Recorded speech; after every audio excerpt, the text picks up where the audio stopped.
G'day, I'm just letting you know that my name's Alistair Shipsey and I'm the nephew of Ivan Milat, and I want everybody to know that Clive Small has been saying for ages that Ivan Milat murdered people, but he cannot produce one single bit of evidence, nothing whatsoever to prove his allegations.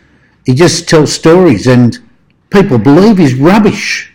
I'm challenging him to show me his evidence. What evidence have you got, Clive, to prove that Ivan Milat murdered anybody? And when the judge in the court case, he said, we have no proof that Ivan Milat murdered anybody, and we have no proof that he was ever in the forest. But then he did an illegal miscarriage of justice and erred to the jury and told them to find him guilty what was in the house.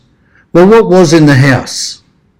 All the backpacks were given back and said not to belong to any of the victims, and the gun parts were found in a creek in Berrima before they arrested Ivan. It was almost wanted, and in the Southern Highlands newspapers. His brother Bill wanted to bring that into the trial, but the judge wouldn't allow it.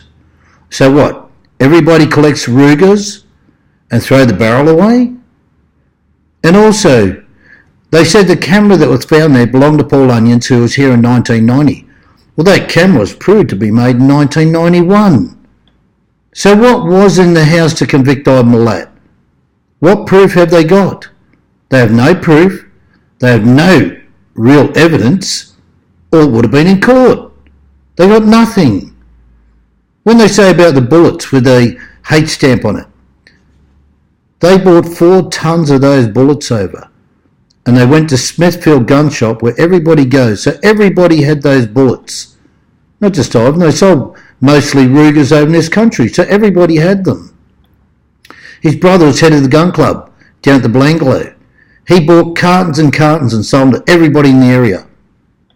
So everybody had those bullets. There were a lot of Rugers, and they have no proof that that was Ivan's Ruger.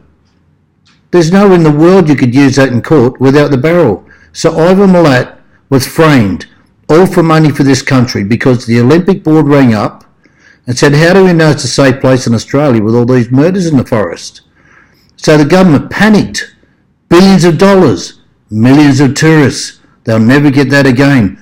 So they let the real killers walk free, who kept killing, because it's on my page, the Milat letters, articles where they kept finding backpackers' bodies in shallow graves tied up with wire ties, the same. So the big crime here is they framed an innocent man, they let the real killers walk, and they lied to the families of those poor children.